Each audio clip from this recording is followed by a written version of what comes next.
On September 30th, 2011, Magic the Gathering released Innistrad, its 56th expansion, as the opening act of a three-part block codenamed Shake, Rattle, and Roll. Inspired by Gothic horror, Innistrad was a top-down flavor knockout and is arguably the best Magic set of all time. Not only did the game play extremely well within this dark landscape, but it also debuted some of Magic's most iconic and well-known cards. Liliana of the Veil, Delver of Secrets, Past in Flames, Geist of St. Traft, and Olivia Voldaren have all seen eternal play since, and were all originally printed in the first expansion. Innistrad also brought us this guy, Snapcaster Mage, a 2/1 for 1 and a blue with Flash, whose Enter the Battlefield ability gives flashback to any instant or sorcery in your graveyard until end of turn. Not only did Snapcaster dominate Standard during its reign, but its utility has transcended all formats, and it is now arguably one of the strongest creatures to ever see print. Each color across the color pie is often represented by its best 2-drop creature. Green has Tarmogoyf, red has Young Pyromancer, black has Dark Confidant, white, Stoneforge Mystic, and Magic's Mega Man holds the throne in blue. Snapcaster Mage is without a doubt a card that any seasoned Magic player knows, and knows well. But there's more to the story than simply another powerful Magic card.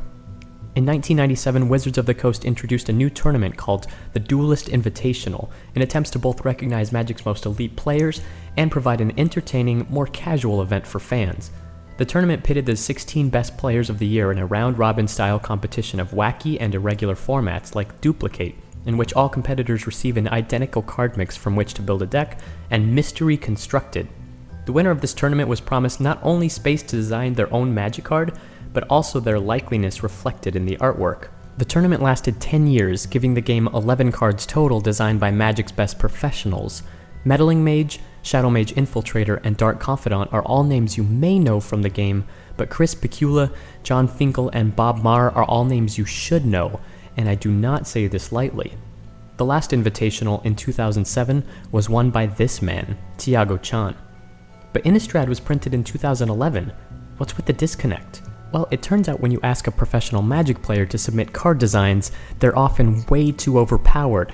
Look at Snapcaster Mage and tell me I'm wrong. And that wasn't even the design they rejected. Originally, Chan's card looked like this: Denying Channel. Land, tap to add 1 colorless to your mana pool. By paying 2 and 2 blue and discarding Denying Channel, you can counter target spell.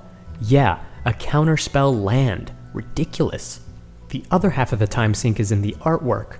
Since these cards were a bit more regal than normal card art, artists were often given more time than usual to best depict not only the fantasy character created by the professionals, but the faces of the pros themselves. Volkan Baga, one of the game's most beloved artists whose work is represented on 87 different cards today, and another invitational card in Ranger of Eos, was commissioned for Tiago's card. The description given to him read as follows: Color, blue creature, action. Start with the reference. Design a badass human mage based on the reference. He is wearing a metal arm enhancement with glass tubing that contains ghost energy.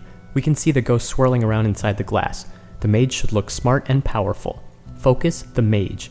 Mood, powerful, smart, dangerous. And in the end, Snapcaster Mage became into existence. So, to recap, take an exclusive invitational tournament, a professional player's card design, and one of the game's most prolific artists, mix it all together, and what do you get? A unique blend of flavor, history, and playability all in one card frame. But all of that has since faded into antiquity. I present to you the 2016 Regional Pro Tour Qualifier promo card, Snapcaster Mage.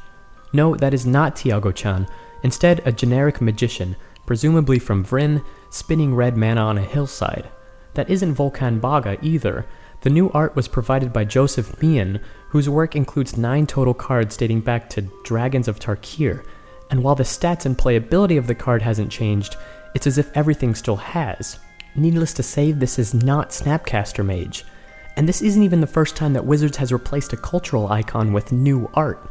Out of the 11 cards from the original Invitational series, 6 now pay no tribute to their inceptors.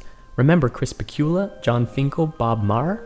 Now, at best, you'll know these people simply as Meddling Mage, Shadow Mage Infiltrator, and Dark Confidant.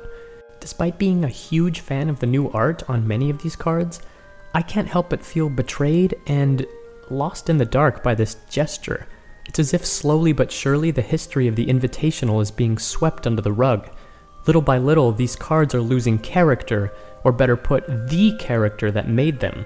This is not only Magic history that is being erased, but also the game's legacy, its heritage, its people. And that is enough to leave me shaken, rattled, and rolled.